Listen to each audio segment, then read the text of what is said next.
Hi, I'm Eric Summerer, and here's what's coming from the Dice Tower this week.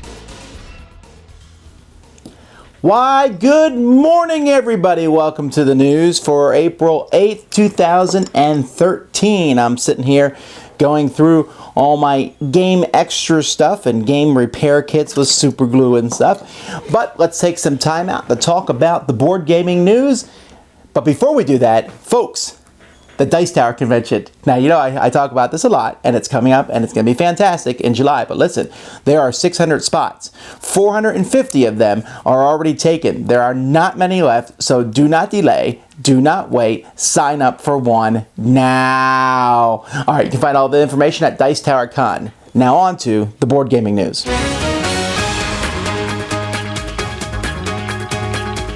A couple of board games have been released this year. This week we had the Smash Up expansion came out. That's four more factions for Smash Up. Arctic Scavengers was released by Rio Grande. Now this was the first deck building game that came out after Dominion.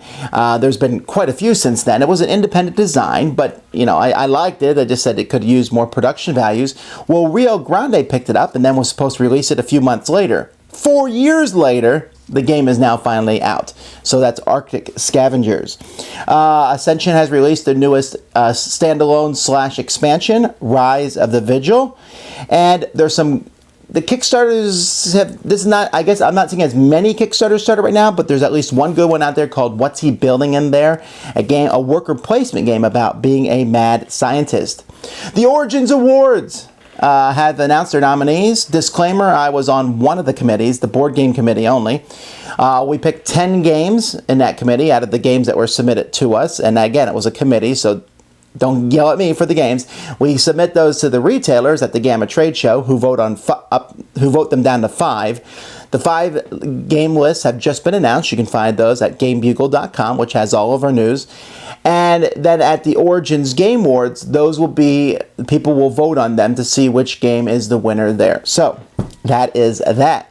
All right. News of the week is from Steve Jackson, actually, on his blog, The Illuminati. Steve Jackson announced that he has gotten a decent amount of money from his game Munchkin, and he said that he's looking to diversify and to give back to the gaming community. So if you are a small publishing company or a game designer with a published game, and you are interested in seeing Steve Jackson picked it up, to contact him. Now that's a very interesting thing, because Steve Jackson certainly has resources, they certainly have advertising capability, and to see them put out some other great games. I haven't always been the biggest fan of Munchkin, but I very much enjoyed their game Revolution. I've enjoyed Nanook and other games that they've put out under the stars. And so and their Ogre production coming out looks fantastic, but it'd be really neat to see this. I'm wondering if anybody's going to take them up on the offer, and we'll see some more great games come from Steve Jackson. It's an interesting thing. I've never seen someone offer this before, so let's see what happens. Okay, well, it's obvious that we didn't get all the reviews done last week that we were planning on doing. So what I'm going to do here is I'm going to show you all these different games and tell you that some of these will be reviewed this week. Which ones will be reviewed?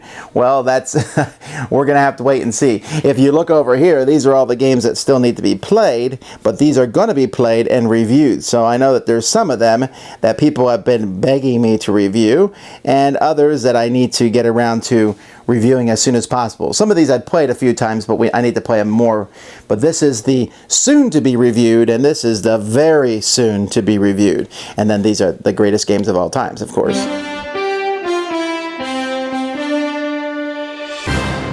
This week on the Gaming Podcast, The Long View, in a couple days, will come out with their latest episode where they go over Police Precinct, that cooperative game about being police officers.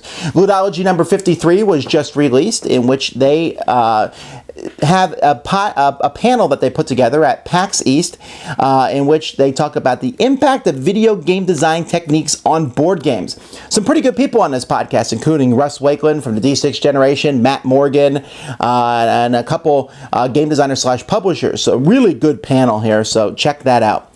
Plaid Hat number 86 also talks about PAX. They were one of the publishers who went to this very large convention, and so that's in their latest episode. episode. Not just another gaming podcast has put out episode 0. That does not mean they're quitting. Episode 0 is kind of an introduction to their podcast and to board gaming in general. They want you to, if someone is new to the hobby, to go check out that podcast because they explain terminology, types of board games, and more. Secret Cabal number 39, they talk about the Legends of Andor and continue their fruitless pursuit of other podcasts. D6 Generation number 123 has come out, in which they talk about you want to be a game designer, and they also do an in-depth review of the series Dungeon Command from Wizards of the Coast. This past week, we had some sad news. Roger Ebert passed away. Roger Ebert is best known for his a couple things. One, he's done movie reviews for many, many years, very many years, for the Chicago Tribune. He's kind of the person who made the Thumbs Up, Thumbs Down with Gene Siskel famous on his At the Movies TV series. And then after Gene passed on, he still continued to write a lot of movie reviews. He had cancer, and it stopped him from being able to talk and being able to eat, and yet he still soldiered on, writing reviews and writing his blog. Now, I don't agree with him on many things. I disagreed with most of his movie reviews. Not all of them, but with maybe not even most of them, but maybe at least half of them. I'd say I really enjoyed that, or I would never like such a thing. But what I really liked about him was he was not afraid to give his opinion.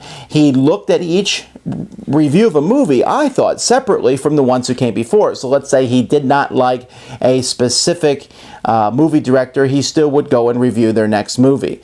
And what I liked most of all was that he had an immense body of work, of reviews of movies, so that you could go and look at them. And even if I did not agree with him or did not like his views or what have you, I could look at this and say, because of the way he reviewed that, I can tell whether I like the game or not. In fact, when I was going to see a movie or was thinking about seeing a movie, his would be the very first reviews that I would go to. In fact, I'm kind of at a loss now because I don't really have a second. He was the main person I went to. And because of that, I just wanted to give him some credit, because really, at the Dice Tower, I've modeled after him. I've always respected what he did, and I want to do the same thing. I am completely convinced that some of you think that I am absolutely insane when it comes to my views on board games, and that's perfectly fine. I can like it, you can hate it. I can think it's garbage, and you can think it's fantastic. But what I hope is that I put out enough of a body of work out there, enough reviews out there, so that you can look at these reviews and say, well, I know that Tom doesn't like it, but by the way he reviewed it, I can tell that I will. Or he may have loved that game, but I can tell easily that it's not for me.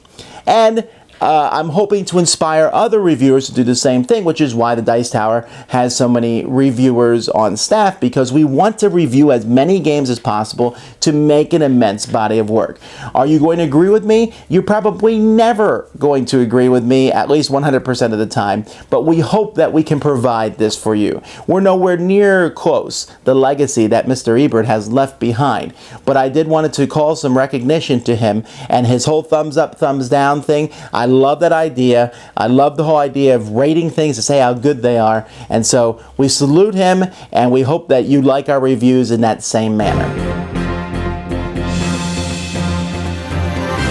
And that's it for this week. Don't forget, you can find our news. You can listen to the Board Gaming News 3 times a week, Monday, Wednesday, and Friday. Remy Gibson puts out a 5-minute podcast or 5 to 10-minute podcast on the Board Gaming News. If you're not subscribed to that, you're really missing out. You can find a link to that on our website, dicetower.com. If you want to know more about our Dice Tower shows and the Dice Tower Network, just go to dicetowernetwork.com. Oh, I also should have mentioned, this past week we put out another podcast called Dice Steeple.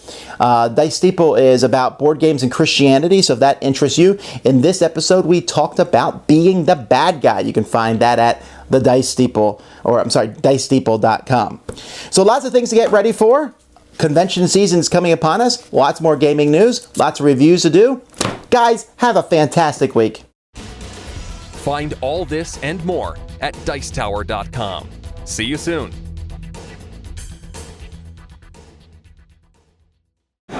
Shut the door!